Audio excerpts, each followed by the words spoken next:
"Barbara, you need to see this. Your brother just sold your property." Those words from my lawyer hit me like a bucket of cold water on a Wednesday morning in Berlin. I was sitting in my small apartment, coffee halfway to my lips, trying to process what Douglas had just said over the phone. My name is Barbara, and I'm 27 years old. For the past 3 years, I've been working as a graphic designer for a marketing agency in Germany. I left Tampa right after college, chasing a dream of living abroad and experiencing something different from the life I'd always known. My parents had supported the move, even though my older brother Tyler made it clear he thought I was being irresponsible. He was 32, married with 2 kids, and had always positioned himself as the responsible one in the family. "What property?" I asked Douglas, setting my coffee down. My hand was shaking slightly. "Your grandmother's condo in Tampa. The one she left you in her will." I felt my stomach drop.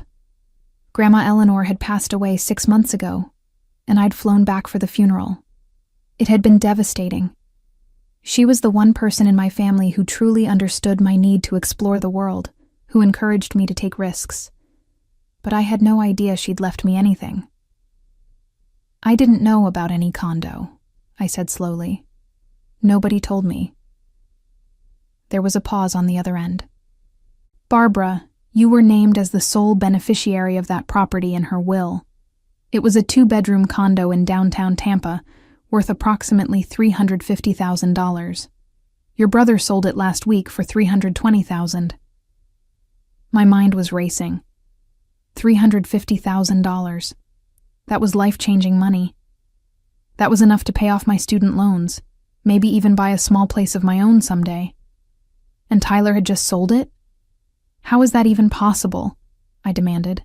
If it was left to me, how could he sell it?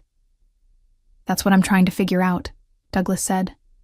His voice was careful, measured. "I received the probate documents yesterday, and something doesn't add up. I'm looking into it now. But Barbara, I need you to not contact your brother yet. Let me investigate first."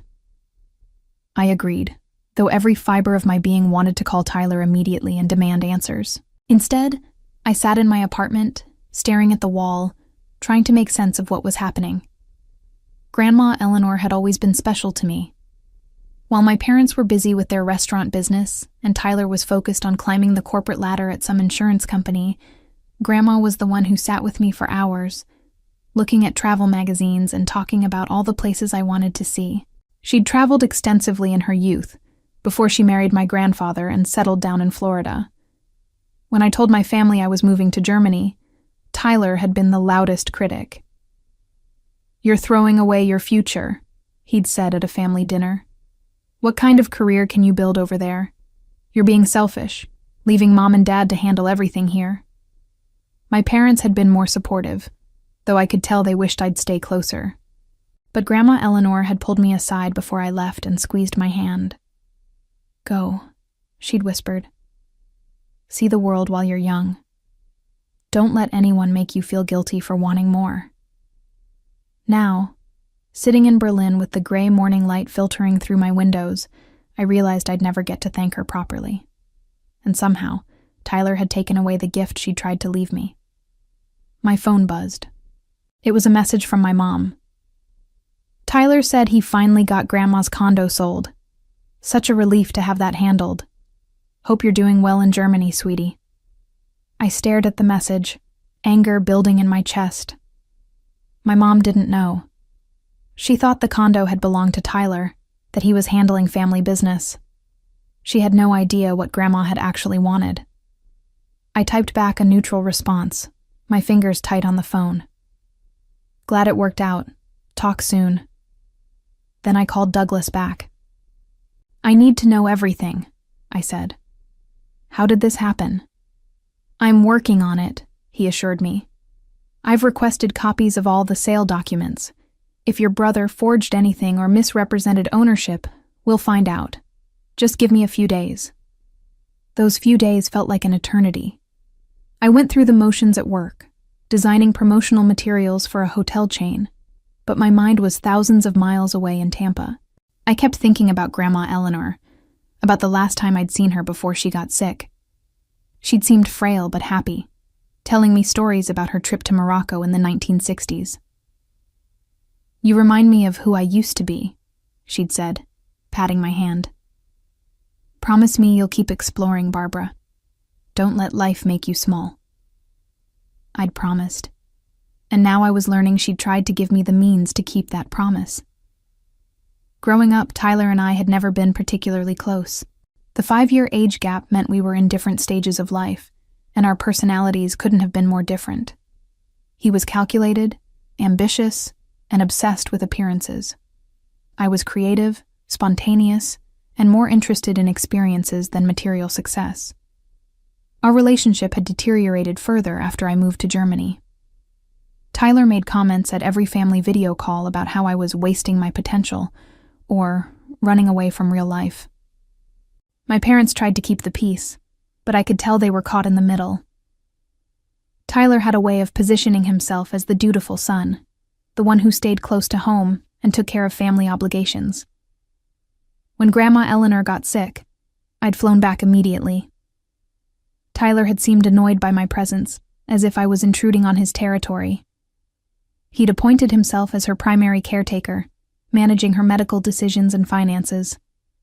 At the time, I'd been grateful.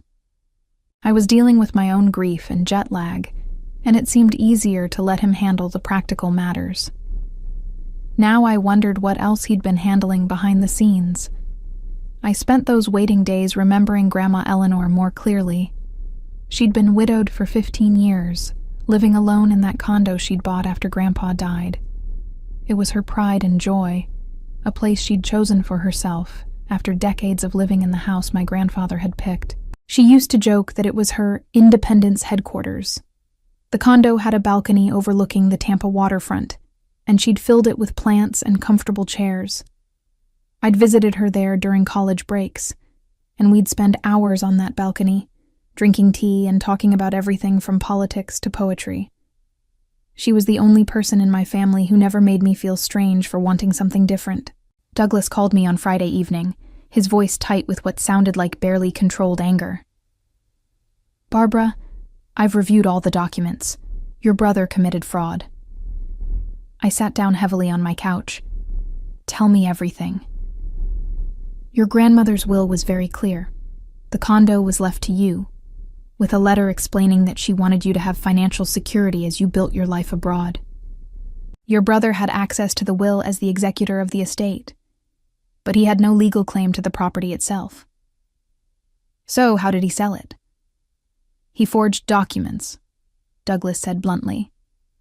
"He created paperwork that made it appear the condo had been left to him instead. He presented these documents to the real estate agent and the buyers. The sale went through because nobody had reason to question the legitimacy of his claim." My hands were shaking. "That's illegal.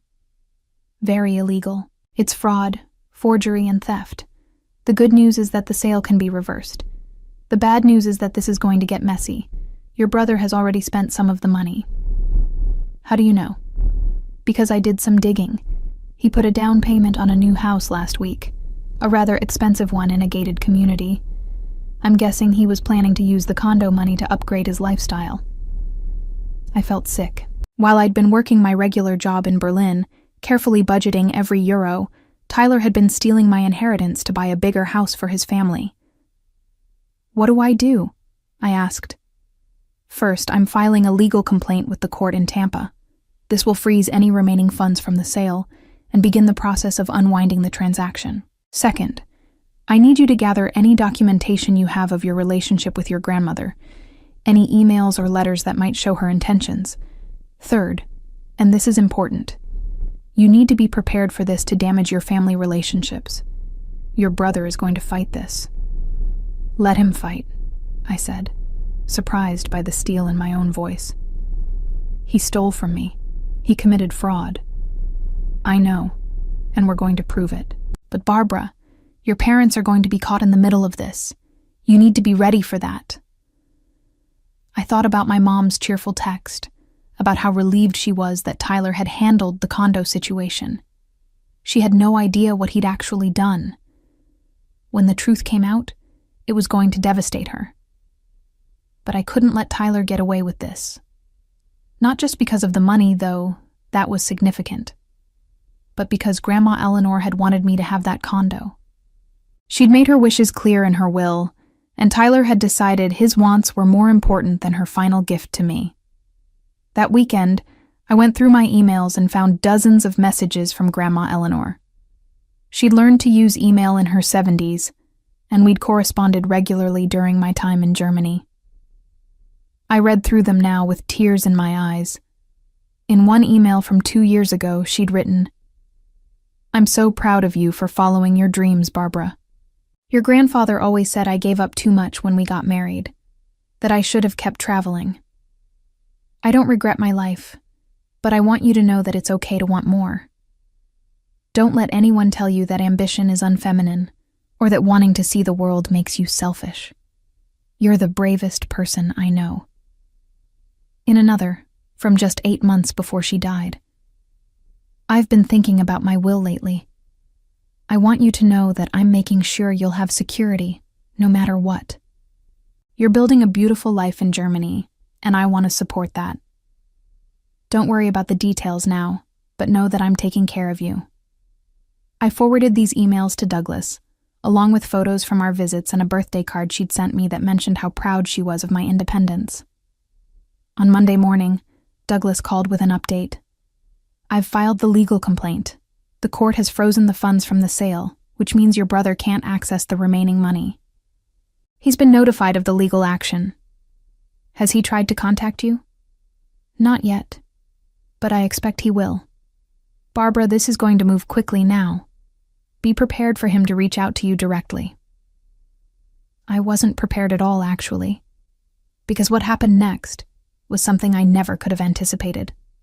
Tuesday morning in Berlin, which was Monday night in Tampa, my phone rang at 2 a.m.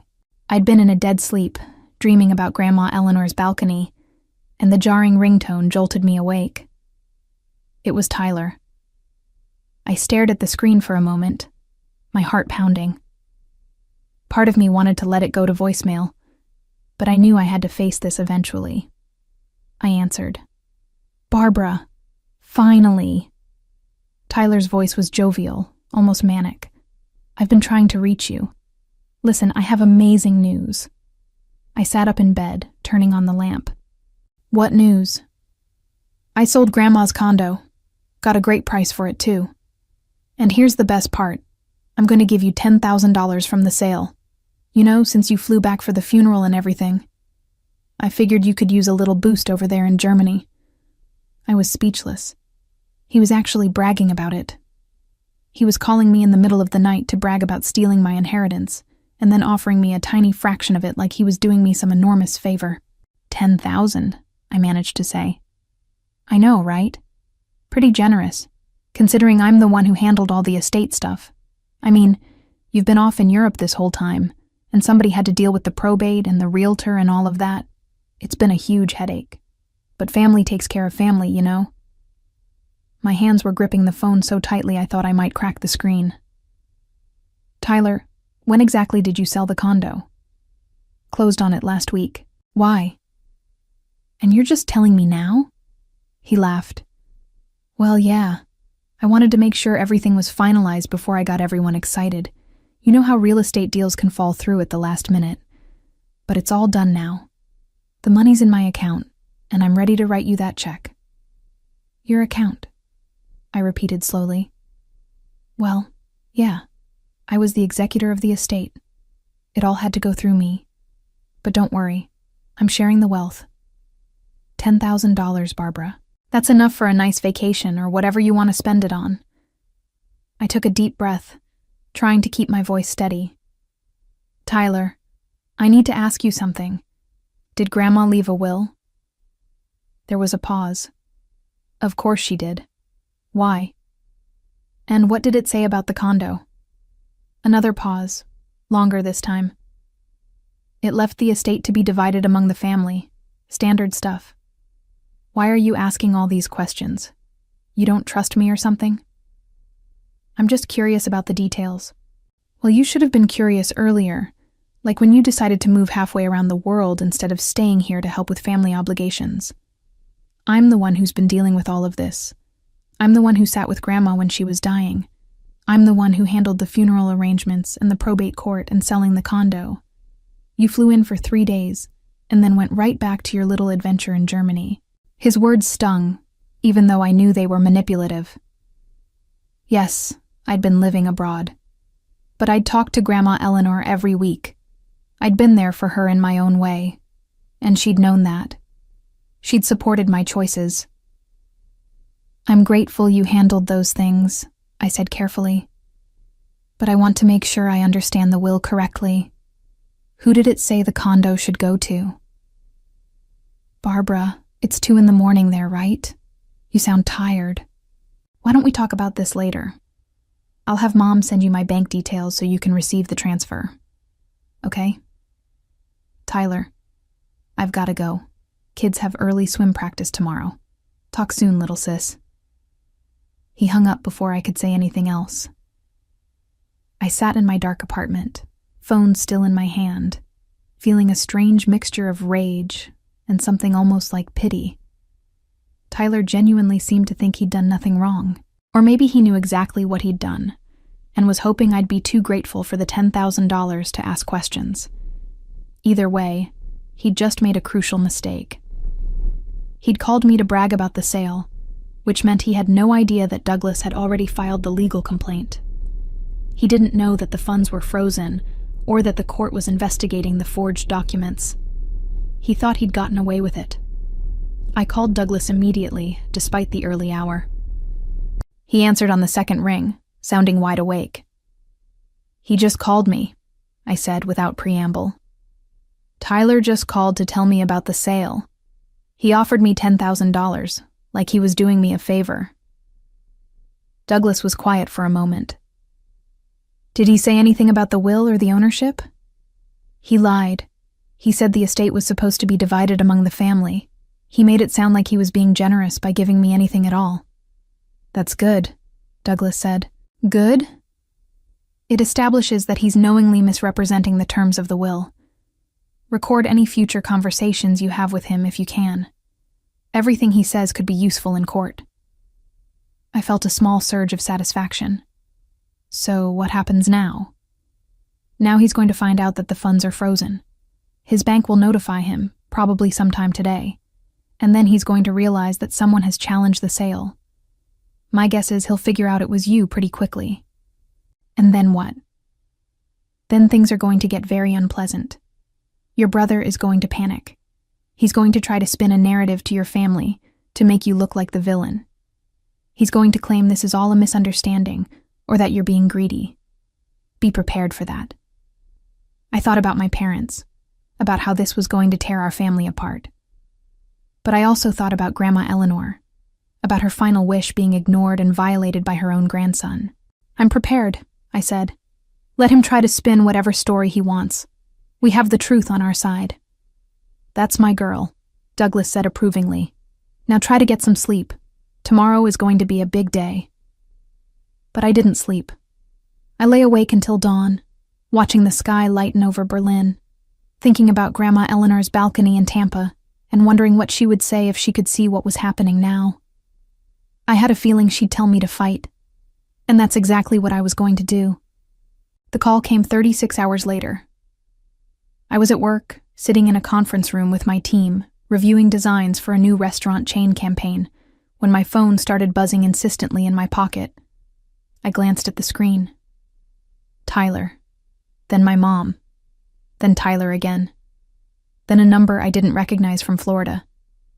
I excused myself and stepped into the hallway, my stomach churning. This was it. He'd found out.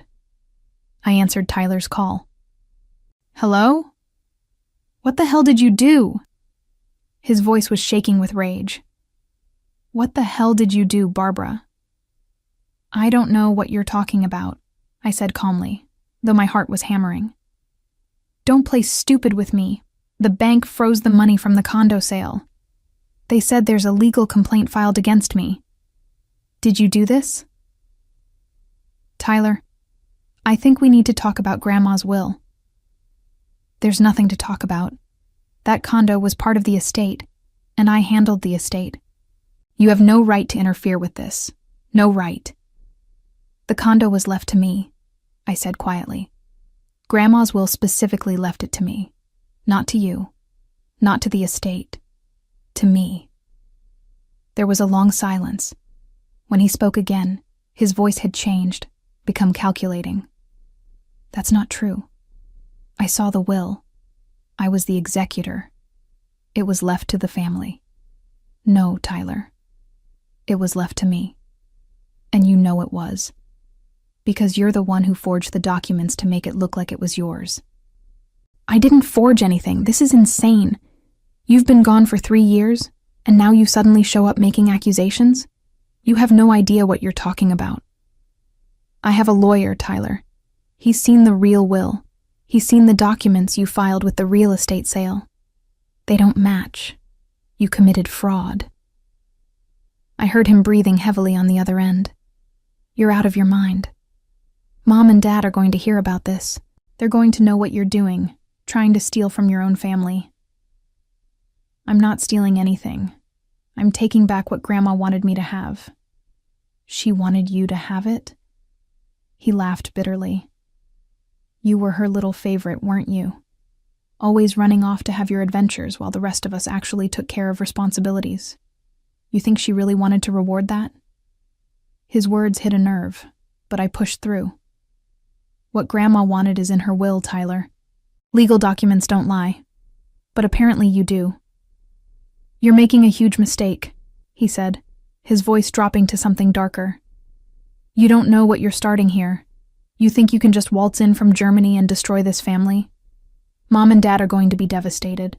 Your niece and nephew are going to grow up knowing their aunt tore the family apart over money. Is that what you want? I want what Grandma wanted, I said. That's all I've ever wanted. He hung up without another word. I stood in the hallway of my office building, my hands shaking. My coworker Jana poked her head out of the conference room. Everything okay? Family stuff, I managed to say. I'll be right back. I went to the bathroom and splashed cold water on my face. This was really happening. I'd just accused my brother of fraud to his face. There was no going back now. My phone buzzed again. This time it was my mom, and I knew I couldn't avoid this conversation. I answered. Barbara, honey, what's going on? My mom's voice was confused, worried. Tyler just called me very upset. He said you're suing him? I'm not suing him, Mom. I'm filing a complaint about the sale of Grandma's condo. But why? Tyler handled all of that. He did such a good job with everything, all the estate matters. I don't understand why you're making problems now. I closed my eyes. Mom, did Tyler show you Grandma's will? Well, no, not directly. He explained it to us. He said everything was left to the family, and he was managing it as executor. That's normal, isn't it? Did you know that Grandma left her condo specifically to me? There was a pause. What do you mean, specifically to you? Her will stated that the condo was to go to me, just me, not to Tyler, not to be split up among the family. She left it to me, and she wrote a letter explaining why. That can't be right, my mom said slowly. Tyler told us he was selling the condo to settle the estate. He said you'd get a share of everything. He offered me $10,000, Mom. The condo sold for $320,000. Another long pause. There must be some confusion. Let me talk to Tyler about this. I'm sure there's an explanation.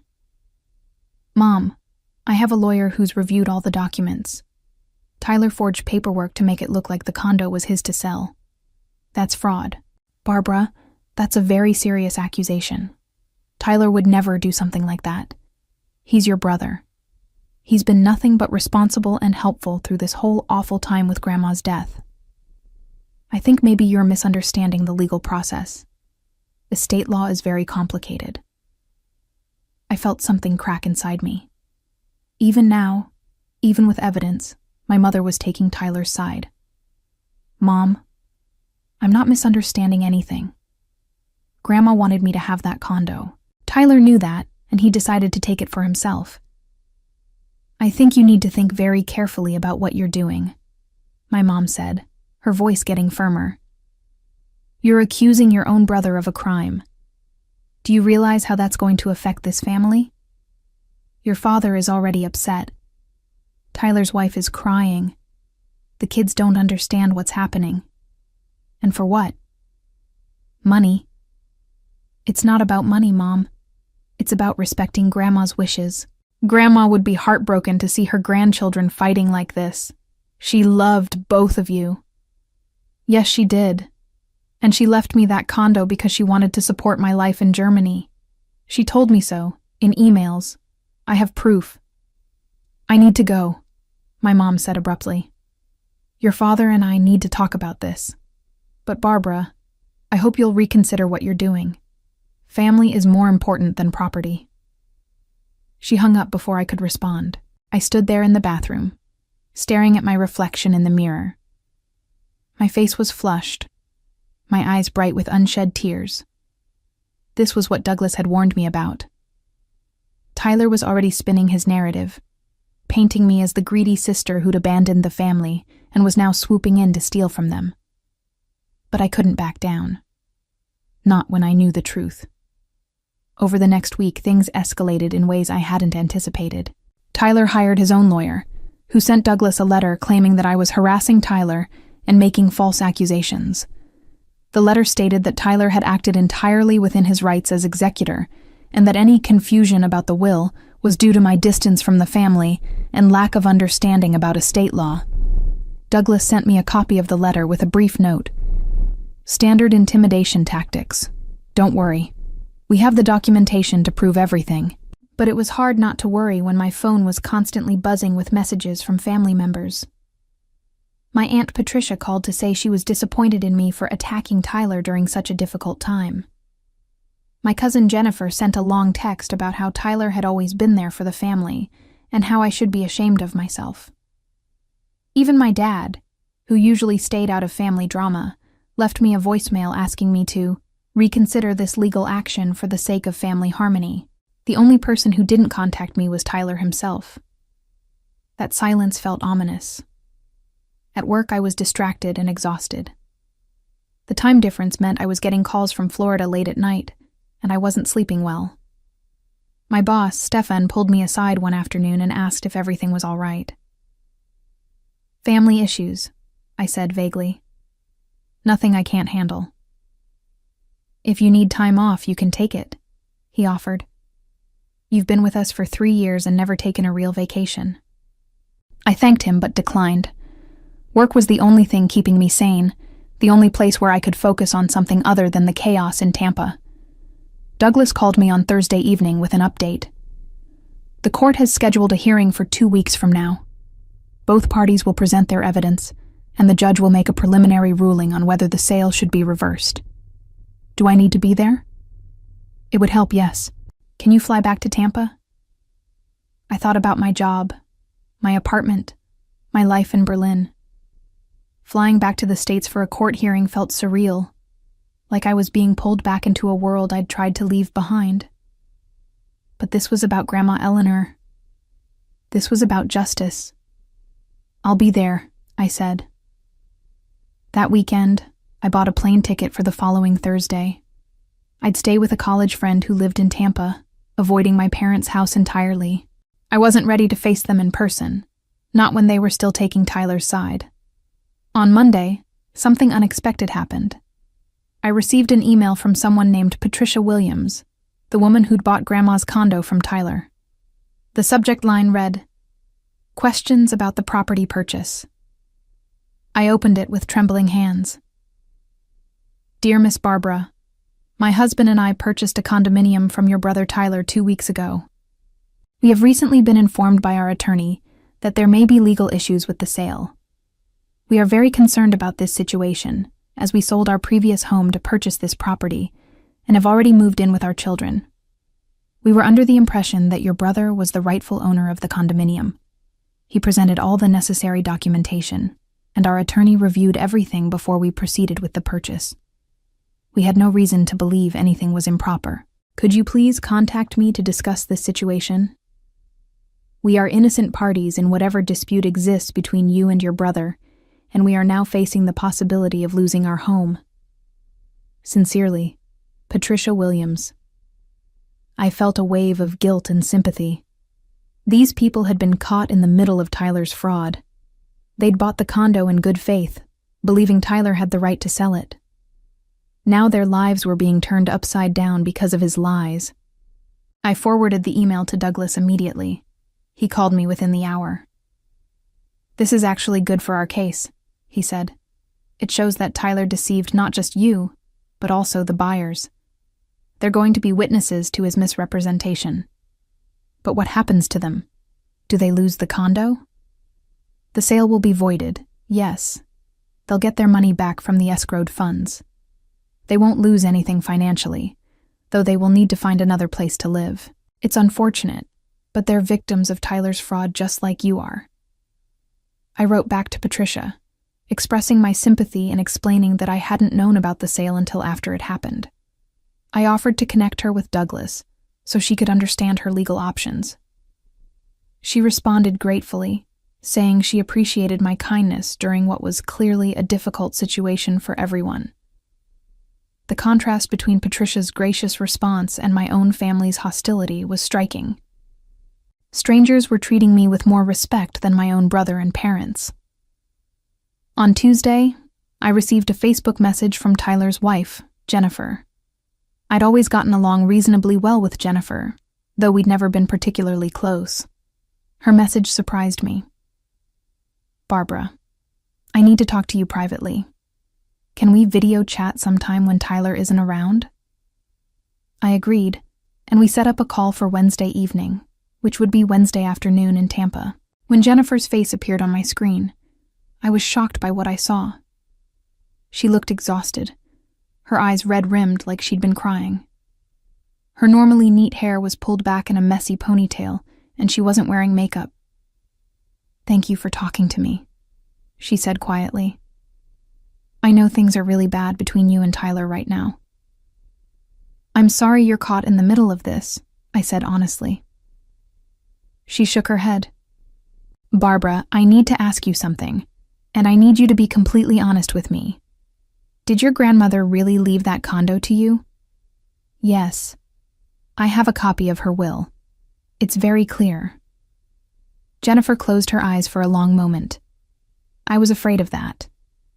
"You didn't know?" "Tyler told me the condo was his to sell. He said it was part of the estate he was managing as executor. But some things he said didn't add up, and when you filed that legal complaint, I started asking more questions. He got really defensive, really angry. That's not like him. Or at least, I didn't think it was like him." She paused, looking away from the camera. "Barbara, we're in trouble. Real trouble. Tyler used most of that money for a down payment on a new house. A much bigger house than we can actually afford. He told me it was fine because he'd invested well and had the money. But if the sale gets reversed and we have to give the money back, we don't have it. It's already tied up in this new property." My stomach sank. "Jennifer, I'm sorry, but I can't just let this go. Grandma wanted me to have that condo. Tyler had no right to sell it." "I know," she said, and tears started rolling down her cheeks. "I know, and I don't blame you. I'm not calling to ask you to drop the complaint. I'm calling because I think Tyler needs to face consequences for what he did. And I think I need to face the reality of who I married." Jennifer's confession opened a floodgate. Over the next hour, she told me things about Tyler that I'd never known, or perhaps had chosen not to see. She described a pattern of small deceptions over the years, each one rationalized away as protecting the family or making smart financial decisions. He'd taken money from his parents without telling her, claiming it was a loan they'd offered when actually he'd asked for it. He'd lied on loan applications, inflating his income. He'd convinced her to put their house solely in his name for tax purposes, that she later realized didn't make sense. "I've been making excuses for him," she said, wiping her eyes. "Telling myself that he's just ambitious, that he's trying to provide for us. But this thing with your grandmother's condo, it's different. It's not a gray area. It's clear-cut fraud, and he did it to his own sister." "What are you going to do?" I asked gently. "I don't know yet. I need to protect my kids. They can't grow up thinking this kind of behavior is acceptable. But Barbara, I want you to know that if your lawyer needs me to testify about anything Tyler said regarding the condo, I'll do it. I'll tell the truth." After we hung up, I sat in my apartment feeling a strange mix of vindication and sadness. I'd been right about Tyler's fraud, but learning the full extent of his deception, seeing how it affected Jennifer and their children, made me feel sick. This wasn't just about money anymore. It was about Tyler's entire character, about lies that had been building for years. Douglas called me the next morning with news. Tyler's lawyer wants to negotiate a settlement. They're proposing that Tyler pay you $150,000 to drop the complaint and let the sale stand. "Absolutely not," I said immediately. "That condo is worth more than that, and it's not about the money anyway. It's about what Grandma wanted." I told him you'd say that. "But Barbara, I want you to understand what rejecting this settlement means. It means going to court. It means your entire family will be forced to take sides publicly. Tyler's lawyer is threatening to make this very ugly. They're planning to argue that your grandmother was mentally incompetent when she wrote the will, that you manipulated her." I felt anger surge through me. "That's disgusting. Grandma was completely lucid. We have years of emails proving that." "I know, and we'll present all of that evidence. But they're going to try. They're going to put your relationship with your grandmother under a microscope. They're going to make you defend every conversation, every visit, every gift she ever gave you. It's going to be emotionally brutal. Let them try," I said firmly. "Grandma deserves better than having her final wishes ignored because Tyler wanted a bigger house." "All right," Douglas said. "Then we go to trial. I'll inform Tyler's lawyer that we're rejecting the settlement offer." The hearing was set for Monday.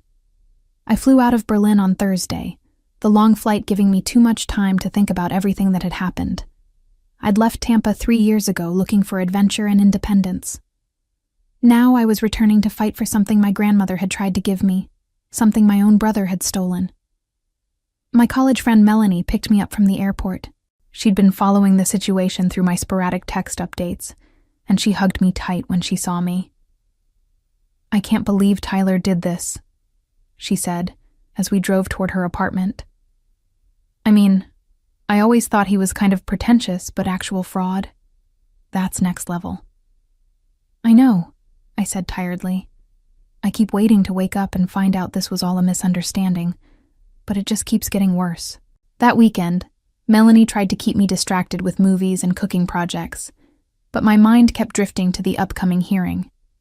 Douglas sent me an email Saturday night with our strategy outlined. We'd present the original will, the forged documents Tyler had filed, and testimony from Jennifer about Tyler's statements regarding the sale. We'd also bring in the buyers, Patricia and her husband, to demonstrate how Tyler had deceived multiple parties. Sunday evening, Douglas called with unexpected news. "Barbara, Tyler's lawyer contacted me an hour ago with a new settlement offer. They want to reverse the sale entirely and transfer the condo to you. Tyler will handle all the logistics and costs associated with unwinding the transaction." I was stunned. Why the sudden change? My guess? Jennifer talked to him. She must have made it clear that she wasn't going to support his version of events. Without her backing his story, his entire defense falls apart. His lawyer probably told him he was going to lose badly in court, and this way he avoids a fraud conviction. What about the buyers, Patricia and her family?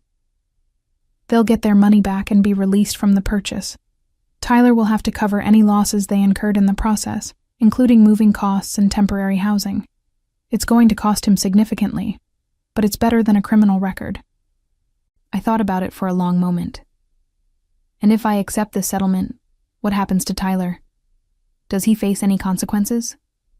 Douglas was quiet. Legally, if you accept and sign a non-disclosure agreement, the fraud charges would likely be dropped. He'd walk away with his reputation damaged in the family but no criminal record. Financially, he'd lose whatever he'd already spent from the sale, plus the costs of reversing everything, but he wouldn't face jail time. And if I don't accept? Then we go to court tomorrow. We present all our evidence. Tyler would almost certainly be convicted of fraud. He'd face possible jail time, definitely a criminal record. His career would be destroyed. His marriage might not survive it, but you'd have absolute vindication. I stood at Melanie's window, looking out at the Tampa skyline, thinking about Grandma Eleanor. What would she want me to do? Would she want me to destroy Tyler's life? Or would she want me to take what was rightfully mine and move forward? I thought about Jennifer and their kids, about Patricia and her family, about my parents who were caught in the middle of this mess. But I also thought about Tyler calling me at 2 a.m. to brag about selling the condo, offering me $10,000 like it was a generous gift.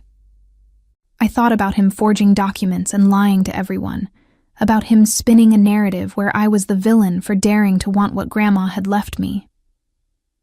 I want to think about it overnight, I told Douglas. Can I give you an answer in the morning?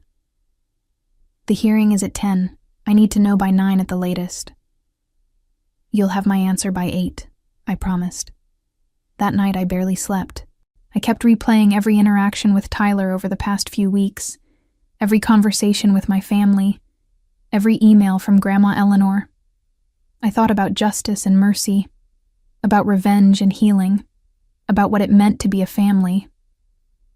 By 7 a.m, I knew what I had to do. I called Douglas. I'm accepting the settlement, I said, but I have conditions. What conditions? Douglas asked, and I could hear him already taking notes.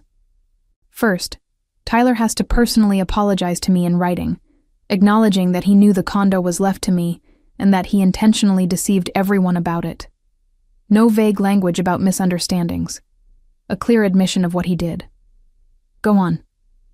Second, he has to apologize to Patricia and her family and cover all their costs, not just what's legally required, moving expenses, storage fees, any deposits they lose on new housing, everything. They were innocent victims of his fraud, and he needs to make them whole. That's reasonable. What else? Third, I want him to write a letter to Mom and Dad explaining exactly what he did. Not the sanitized version where he's the victim, but the truth. The whole truth. Douglas was quiet for a moment. That last one might be hard to enforce. How do we ensure he actually sends it? You'll draft it based on the facts of the case, and he has to sign it and send it to them with you copied. If he doesn't, the settlement is void and we proceed with the criminal charges. I like it, Douglas said. Anything else? I hesitated, then added, and I want it in writing that he can never contest Grandma's will or any other inheritance matters involving her estate. This ends here, completely. Done. I'll draft the settlement agreement this morning and send it to Tyler's lawyer. Given that the hearing is in 3 hours, they'll have to agree quickly or face court. 2 hours later, Douglas called back. They've agreed to everything. Tyler is signing the paperwork now. Barbara, you won. But I didn't feel like I'd won. I felt exhausted and sad. Yes, I was getting the condo back. Yes, Tyler was being forced to admit what he'd done. But my family was fractured. Maybe permanently. The brother I'd grown up with, despite our differences, had turned out to be someone I barely recognized. When do I get the condo? I asked. The paperwork will take about 2 weeks to process. Patricia and her family have 30 days to move out, which Tyler is paying for.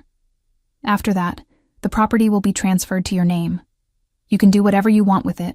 Keep it, sell it, rent it out. It's yours. I met with Douglas in person that afternoon at a cafe near Melanie's apartment. He handed me a folder with all the settlement documents, including Tyler's written apology. I opened it with shaking hands. Dear Barbara, it read, I acknowledge that our grandmother Eleanor's will specifically left her condominium to you as sole beneficiary. I was aware of this provision when I acted as executor of her estate. Despite knowing her wishes, I falsified documents to make it appear that the property had been left to me, and I proceeded to sell it without your knowledge or consent. I deceived you, our parents, the buyers, and all parties involved in the transaction. My actions constituted fraud and violated the trust placed in me as executor. I apologize for the pain and confusion I have caused. I am taking full responsibility for unwinding this transaction and ensuring that Grandma's wishes are honored as they should have been from the beginning. Tyler. It was clinical, legal, and yet reading those words, seeing my brother admit to fraud on paper, made everything real in a way it hadn't been before. This wasn't a misunderstanding or a family squabble. Tyler had committed a crime against me, and now he had to face it. He also sent the letter to your parents this morning, Douglas said quietly. I have the confirmation. I nodded, unable to speak. I thought about my mom receiving that letter, reading Tyler's admission of what he'd done. Part of me felt vindicated, but part of me just felt sad for what our family had become. What happens now? I asked. Now you wait for the property transfer to be completed. Patricia and her family are already making arrangements to move. Tyler's handling all of that directly. You don't have to do anything except decide what you want to do with the condo once it's yours. I spent the next week in Tampa, avoiding my parents' calls. I wasn't ready to talk to them yet. I met with Patricia and her husband to apologize for the disruption to their lives, and they were remarkably gracious about the whole situation. We're just glad the truth came out, Patricia said. We could have been stuck in a legal nightmare for years. Your brother did wrong, but at least he's making it right now. I visited Grandma Eleanor's condo one afternoon, standing outside and looking up at the balcony where we'd spent so many hours talking. Patricia had invited me to come inside, and I walked through the rooms, seeing how she'd decorated the space. It was different from how Grandma had kept it, but I could still feel her presence there. This was a good home, Patricia said softly. We were happy here, even if it was brief. I hope whoever gets it next will love it as much as we did. I thanked her and left, already knowing what I was going to do with the property. On my last day in Tampa before flying back to Berlin, Jennifer asked to meet me for coffee. We chose a neutral location, a busy Starbucks where neither of us was likely to run into family members. She looked better than she had during our video call, more composed, though I could still see the stress in the lines around her eyes. I wanted to thank you, she said once we'd ordered and sat down, for not pushing for criminal charges. I didn't do it for Tyler, I said honestly. I did it for you and your kids, and for Grandma, because I think she would have wanted peace more than revenge. Jennifer nodded slowly. Tyler and I are separating. I'm taking the kids and moving in with my parents for a while. I need space to figure out if this marriage is salvageable, and honestly, I'm not sure it is. Finding out about the condo was just the final straw in a pattern I'd been ignoring for too long. I'm sorry, I said, and meant it. Don't be. This is Tyler's doing, not yours. You just wanted what was rightfully yours. The fact that Tyler turned it into this massive deception, that's on him. She paused, stirring her coffee absently. He's a mess right now. He had to sell the new house at a loss because we can't afford the mortgage without the condo money. He's humiliated at work because word got around about the fraud allegations. And our parents, well, they're not speaking to him much these days. I winced. How are they doing? Your mom called me crying yesterday. She said she never imagined Tyler would do something like this, that she doesn't know how to face you after taking his side so completely. Your dad is angry, mostly at Tyler, but also at himself for not questioning things more.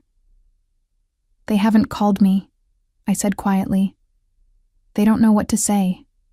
They're ashamed.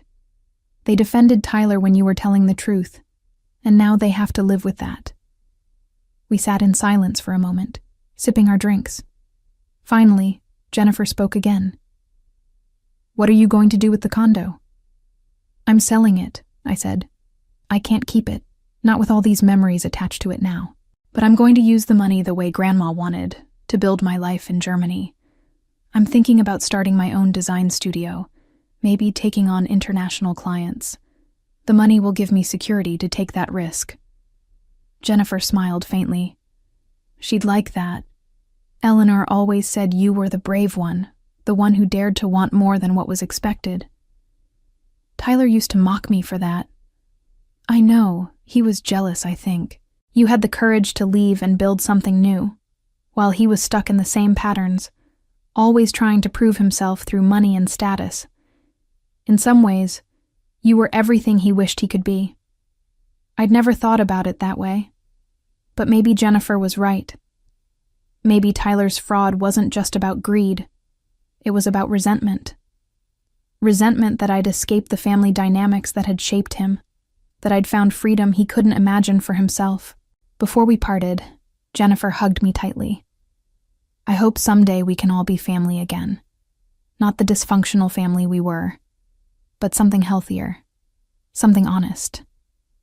"Maybe," I said, "but it's going to take time. A lot of time." I flew back to Berlin the next day, emotionally drained, but also strangely at peace. The condo transfer would be finalized in another week, and then I could move forward with selling it. Douglas had already connected me with a reputable real estate agent in Tampa who specialized in downtown properties. Back at work, I threw myself into projects with renewed energy. Stefan noticed the change in me. "Whatever you were dealing with, it looks like you've resolved it," he said approvingly. "Getting there," I told him. "And actually, I wanted to talk to you about something. I'm thinking about going freelance, starting my own studio. I'd still want to work with this agency on contract, but I need to explore some other opportunities too." Stefan didn't seem surprised. "I was wondering when you'd make this move. You've been ready for a while. Let's talk about how we can make this work for both of us." Over the next month, as the condo sale processed, I laid the groundwork for my new business. I reached out to former colleagues, built a portfolio website, and started networking with other designers in Berlin's creative community. The freedom was exhilarating and terrifying in equal measure, but I kept thinking about what Grandma Eleanor had said. Don't let life make you small. The condo sold quickly once it was officially mine. The new buyers were a young couple expecting their first child, and something about that felt right. New life, new beginnings, a fresh start in the space that had meant so much to Grandma Eleanor. When the money hit my account, I sat staring at the number for a long time. $350,000. It was exactly what Grandma had wanted me to have, exactly what she'd planned for. Tyler had tried to steal it, but in the end, justice had prevailed. I transferred a portion to pay off my student loans completely. Another chunk went into a business account for my new studio. The rest I invested carefully, creating a financial cushion that would let me take creative risks without worrying about survival. 3 months after returning to Berlin, I received an unexpected email from my mother. The subject line simply said, "I'm sorry." I opened it with trembling hands. "Dear Barbara, I've started this email 100 times and deleted it just as many. I don't know how to express how sorry I am for not believing you, for taking Tyler's side without question, for making you feel like you were the problem when you were just fighting for what was right. Your father and I have done a lot of soul-searching these past months. We've had to confront some hard truths about our family, about the ways we treated you differently than Tyler, about how we enabled his worst behaviors while dismissing your legitimate concerns. There's no excuse for what we did. You deserved our support and our trust, and we failed you. Tyler's fraud wasn't just a betrayal of you. It was a betrayal of your grandmother's wishes, and that makes it even worse. She wanted to take care of you, to give you security as you built your life abroad, and Tyler tried to take that away. We should have questioned him. We should have asked to see the will ourselves. We should have listened when you told us something was wrong. I understand if you can't forgive us right now. I understand if you need more time, or if you decide you don't want us in your life anymore. We'll have to live with the consequences of our choices. But I want you to know that we love you. We're proud of you. We're in awe of the life you've built for yourself in Germany, the courage it took to move across the world and create something meaningful. Your grandmother saw that in you, and I wish we'd seen it more clearly too. If you're ever ready to talk, we'll be here. With love and regret, Mom. I read the email 3 times, tears streaming down my face. It wasn't everything I wanted to hear, but it was a start. It was acknowledgement, genuine remorse, and the first step toward maybe someday rebuilding something with my parents. I didn't respond immediately. I needed time to process, to figure out what kind of relationship I wanted with them going forward. But I saved the email, and I didn't delete their contact information. The door wasn't closed forever. My new design studio launched in November, 6 months after the whole condo situation began. I called it Eleanor Creative, a tribute to my grandmother and the gift that had made it possible. My first client was a boutique hotel chain in Austria, followed by a sustainable fashion brand in Copenhagen. The work was challenging and fulfilling in ways my previous job had never been. I hired an assistant, a talented young designer named Petra, who reminded me a bit of myself at her age, hungry to prove herself and full of creative ideas. We worked well together, and slowly my little studio grew. On what would have been Grandma Eleanor's 85th birthday, I took a day off and went to a park near my apartment. I brought a thermos of tea and sat on a bench, thinking about her balcony in Tampa, about all our conversations, about the life she'd lived and the legacy she'd left behind. "Thank you," I whispered to the wind. "Thank you for seeing me, for believing in me, for giving me the chance to build something real. I won't waste it." A few weeks before Christmas, I received a package from Florida. Inside was a small box with a note from my mother. "This was your grandmother's. She would want you to have it." I opened the box and found Grandma Eleanor's watch, the delicate silver one she'd worn every day. On the back was an engraving I'd never noticed before. "The world is waiting." I put the watch on immediately, feeling the weight of it on my wrist, the history it carried. It was a reminder of where I'd come from and where I was going. Tyler never contacted me directly. Through Jennifer, who I stayed in occasional touch with, I learned that he'd taken a lower-paying job after losing his position at the insurance company. The fraud allegations, even though charges were never filed, had damaged his reputation in the industry. He and Jennifer were officially divorced, sharing custody of their kids. He'd moved into a modest apartment and was, by all accounts, struggling to rebuild his life. I didn't take pleasure in his downfall, but I didn't feel guilty about it either. Tyler had made his choices, and those choices had consequences. He'd tried to steal from his own sister, to violate his grandmother's final wishes, and he'd gotten caught. The fact that he was facing repercussions wasn't my doing, it was his. My relationship with my parents slowly, tentatively began to heal. We video called occasionally, brief conversations that were awkward at first, but gradually became easier. They'd never fully understand my life in Berlin, but they were trying. That was something. 1 year after Grandma Eleanor's death, I returned to Tampa for a memorial gathering organized by some of her old friends. My parents were there, and we hugged stiffly, but genuinely. Tyler wasn't invited, which everyone understood. After the memorial, my mom pulled me aside. "I wanted you to know that your grandmother left me a letter to give you if anything ever happened with the condo. She must have suspected Tyler might try something. She wrote it 6 months before she died." My mom handed me an envelope, yellowed and sealed. I opened it with shaking hands. "My dearest Barbara," it read in Grandma's familiar handwriting. "If you're reading this, it means something has gone wrong with my estate plans. I wanted you to have the condo because you're the one who understands what freedom means. what it costs to build a life on your own terms. Don't let anyone make you feel guilty for wanting it. Don't let family obligation override what you know is right. You've always been stronger than you realize, braver than anyone gives you credit for. Stand up for yourself. Fight for what's yours. And remember that I'm proud of you, every single day. All my love, Grandma Eleanor. I folded the letter carefully and tucked it into my purse, my vision blurred with tears. Even from beyond the grave, Grandma Eleanor had known. She'd known Tyler might try something, and she'd left me this message of encouragement and support. "Thank you for giving this to me," I told my mom. She nodded, her own eyes red. "She was right about you. You're stronger than any of us realized." Tyler's life never fully recovered from the scandal. The legal settlement was public record, and word spread through Tampa's professional circles about what he'd done.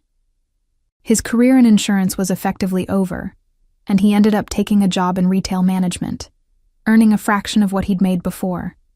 His relationship with his children suffered as they grew old enough to understand what had happened.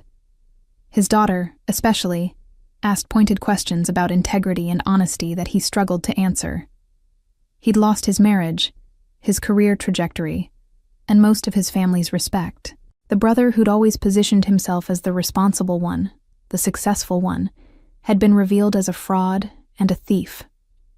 That reputation would follow him for the rest of his life. 2 years after everything happened, I stood on a rooftop terrace in Berlin at a launch party for a major project my studio had completed. I was wearing Grandma Eleanor's watch and a dress I'd bought without worrying about the price tag. My business was thriving. My life was full of creative challenges and genuine friendships, and I finally felt like I'd built something that was truly mine. Looking back on the whole ordeal with Tyler and the condo, I realized something important. Grandma Eleanor's real gift wasn't just the property or the money. It was the lesson that I was worth fighting for, that my dreams and my future mattered enough to stand up and defend them, even against family. Tyler had tried to take that from me, but instead, he'd helped me discover a strength I hadn't known I possessed. And that, in the end, was worth more than any inheritance.